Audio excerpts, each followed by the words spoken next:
A divided Germany.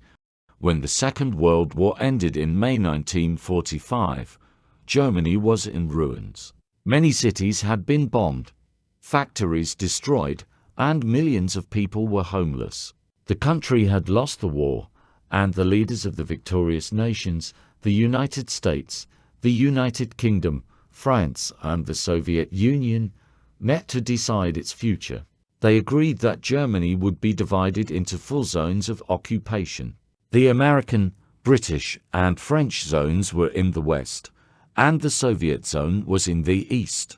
At first, this division was meant to be temporary, only until Germany could be rebuilt and a new government created. But very soon, the differences between the Western Allies and the Soviet Union became clear. They had different ideas about politics, economics, and freedom.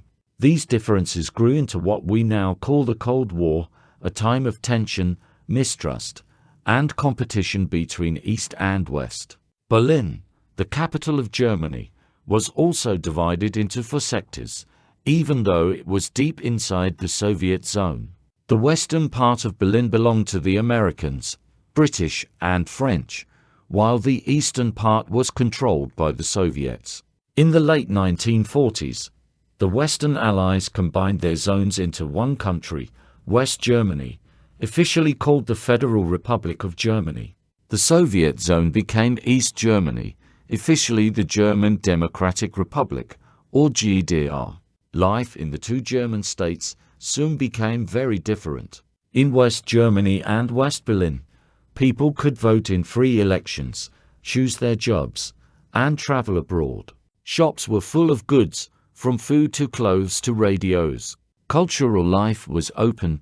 People listened to rock and jazz, went to the cinema, and read newspapers from many countries. The economy grew quickly, and many people found well-paid jobs. In East Germany and East Berlin, life was controlled by the communist government. There was only one political party.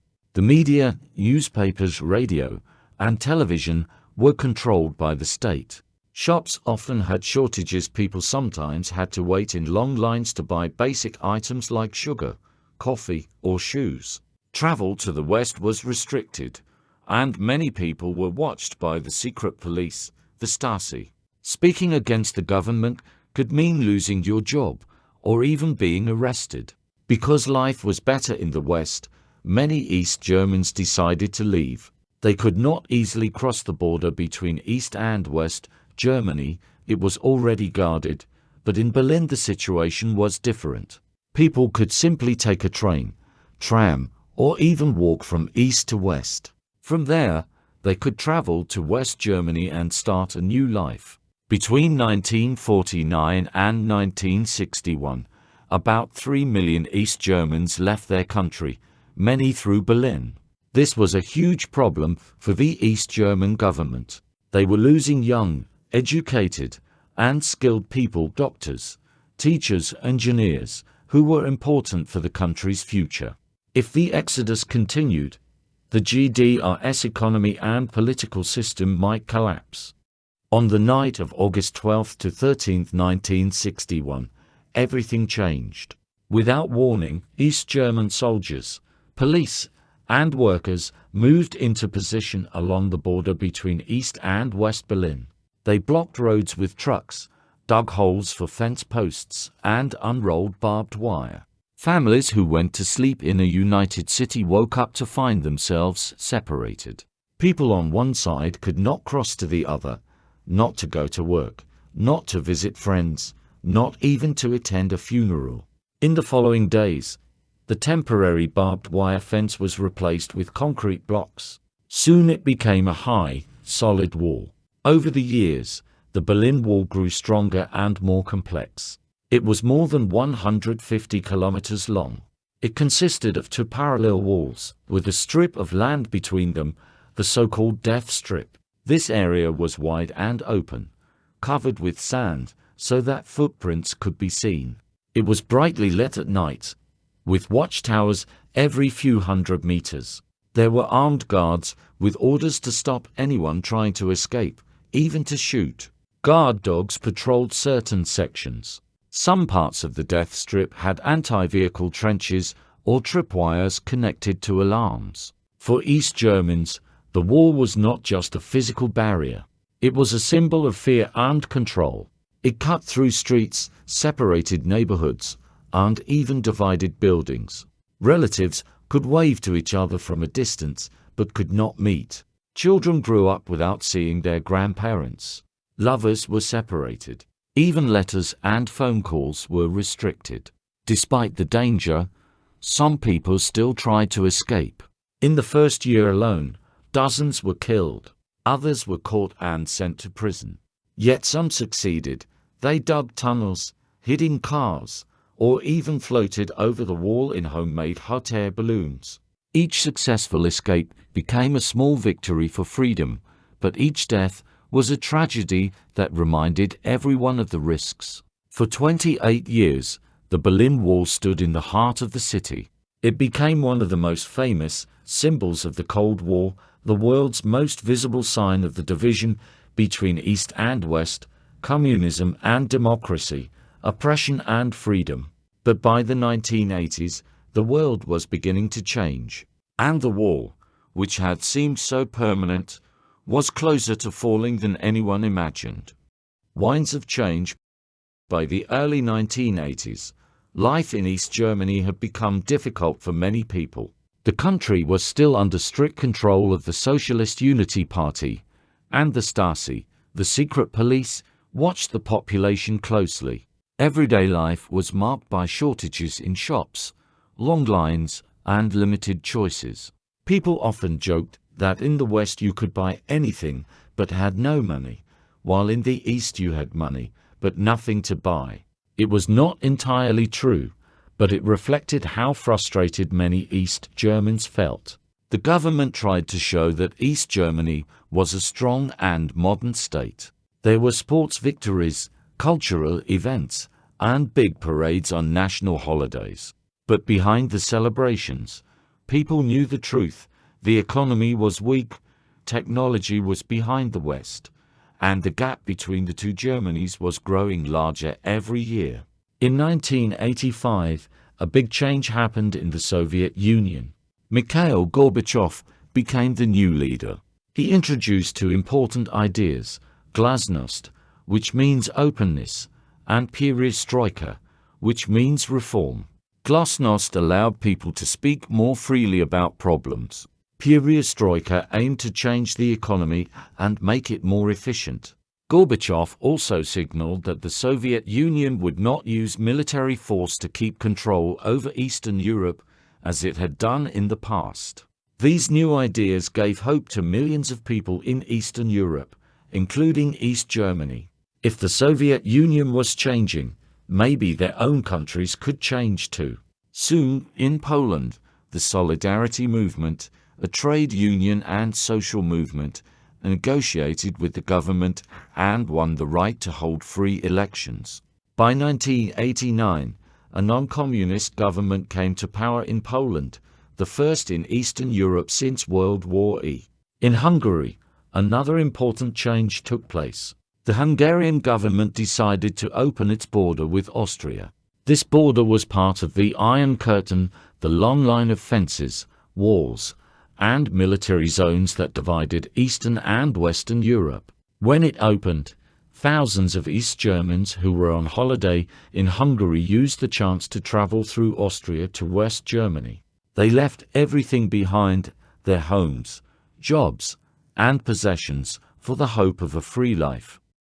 This created a crisis for the East German government. More and more people were leaving, and those who stayed began to protest.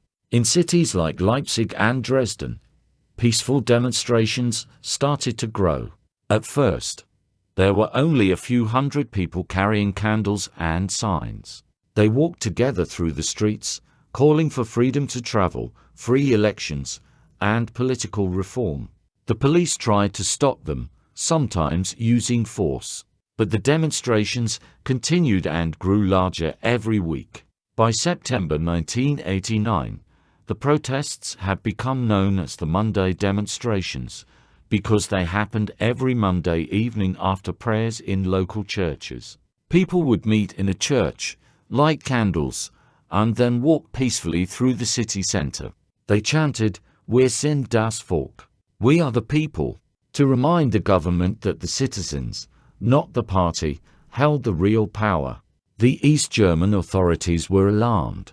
They feared that the demonstrations could lead to chaos, or even revolution. Security forces were placed on high alert. But unlike in some past uprisings, such as in Hungary in 1956 or Czechoslovakia in 1968, Soviet tanks did not appear on the streets. Gorbachev made it clear, the East German leadership had to deal with its own problems. In October 1989, East Germany celebrated its 40th anniversary. Leaders from other communist countries came to Berlin for the event, including Gorbachev. During the celebrations, thousands of people gathered in the streets to protest. They shouted, "Gorby, help us," hoping that Gorbachev would push for reform. Although he did not openly support the protesters, his presence was a reminder that change was possible. Just days later, the longtime leader of East Germany, Erich Honecker, resigned after 18 years in power. He was replaced by Egon Krenz, who promised reforms. But people were impatient. They had seen what was happening in Poland and Hungary, and they wanted immediate change. They wanted open borders, free travel, and a voice in government. The pressure on the East German leadership grew stronger every day. More people left the country through Czechoslovakia, which had also relaxed its border controls. At the same time, the Monday demonstrations grew to hundreds of thousands of people. The government was running out of time and options. The winds of change were blowing stronger than ever, and the Berlin Wall, once a symbol of strength, was becoming a symbol of weakness. The night the wall opened.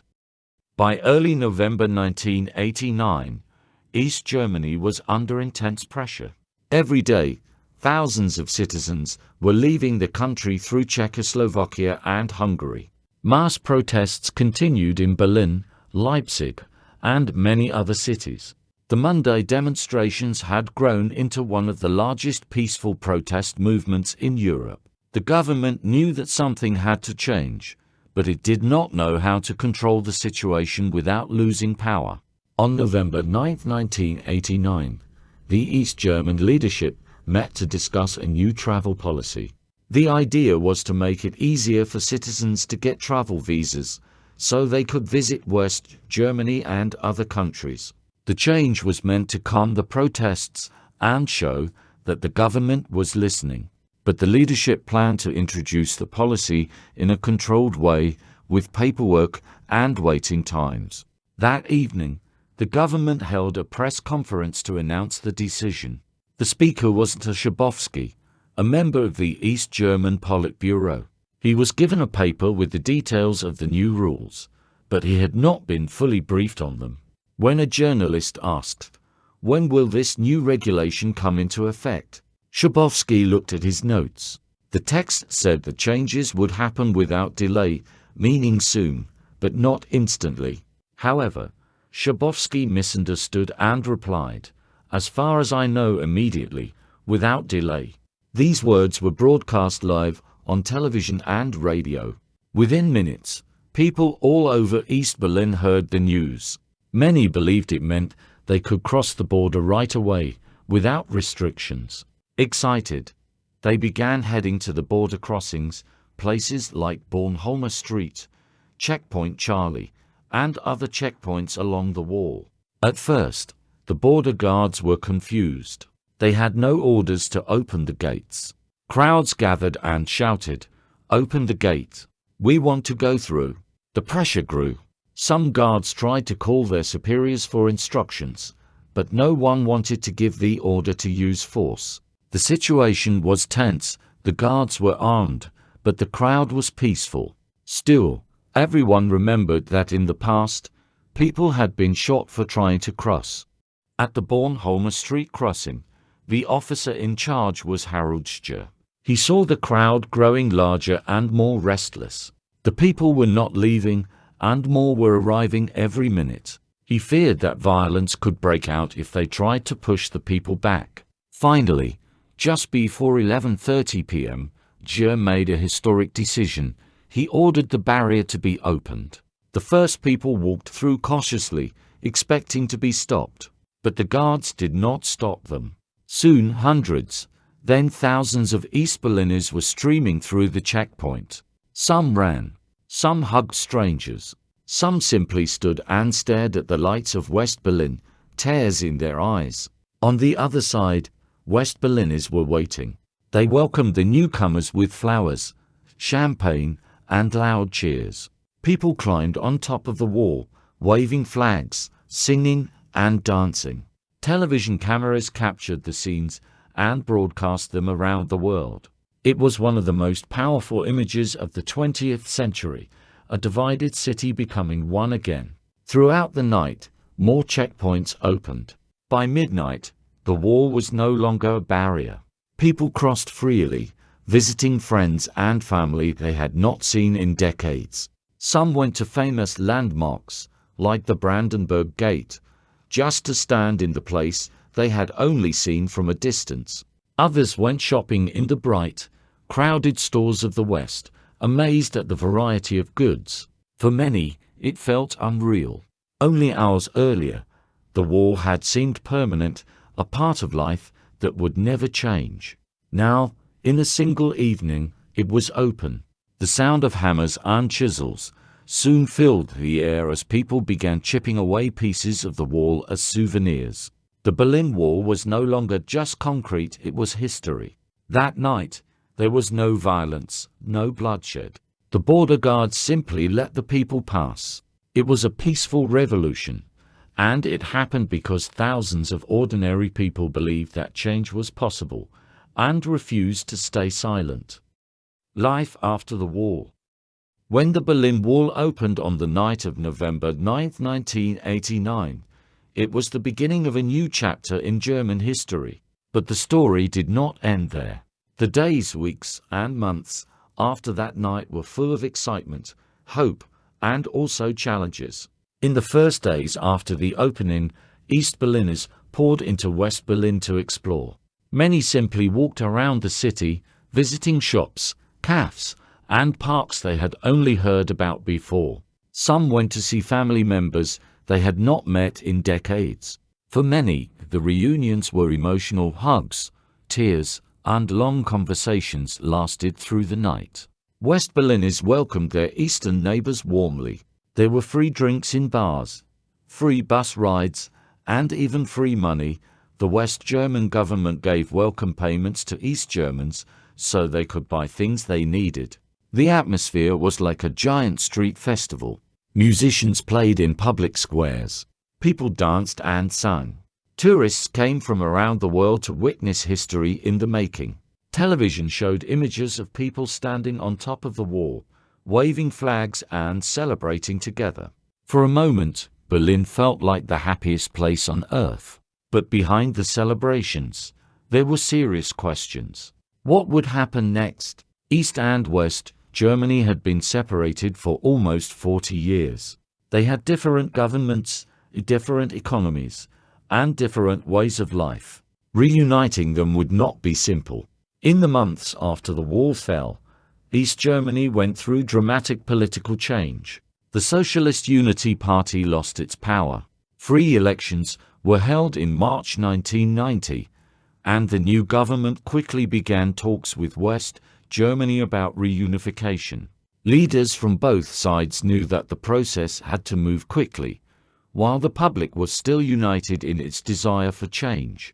On October 3, 1990, less than a year after the wall opened, East and West Germany officially became one country again. The day became a national holiday, known as the Day of German Unity. For many, it was a dream come true. Families could live together again. People could travel freely.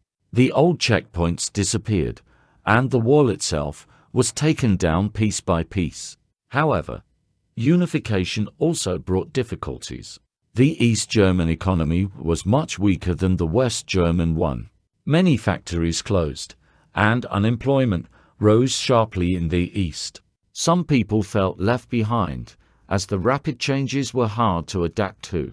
There was also a cultural adjustment. Habits, traditions, and attitudes had developed differently on each side of the wall, and it took time for people to feel truly united.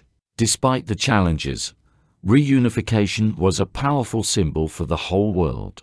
It showed that peaceful change was possible, even in a time of deep political division. The fall of the Berlin Wall also marked the beginning of the end of the Cold War. In the following years, other communist governments in Eastern Europe collapsed, and the Soviet Union itself dissolved in 1991. Today, parts of the Berlin Wall still stand as a memorial. Tourists can visit the East Side Gallery, where artists from around the world have painted colorful murals on the remaining sections. There are museums that tell the stories of those who tried to escape, and of the lives that were forever changed by the wall. For Berliners, the wall is no longer a barrier. It is a reminder of the value of freedom. Every year, on November 9th, ceremonies are held to remember the day the wall fell. Candles are lit, speeches are made, and people reflect on how far the country has come. For the younger generation, the idea of a divided Berlin is almost impossible to imagine. For the older generation, the memories are still fresh. The fall of the Berlin Wall was not just the end of a structure of concrete and barbed wire. It was the end of decades of division. It was the start of a new era, an era where walls could be broken, and people could come together. It proved that even the most powerful barriers can fall, not with violence, but with unity, hope, and the courage of ordinary people. Did you like the video? Click like, subscribe to the channel, and write a comment with your ideas for new stories. Thank you for watching and practicing English with me. See you in the next video.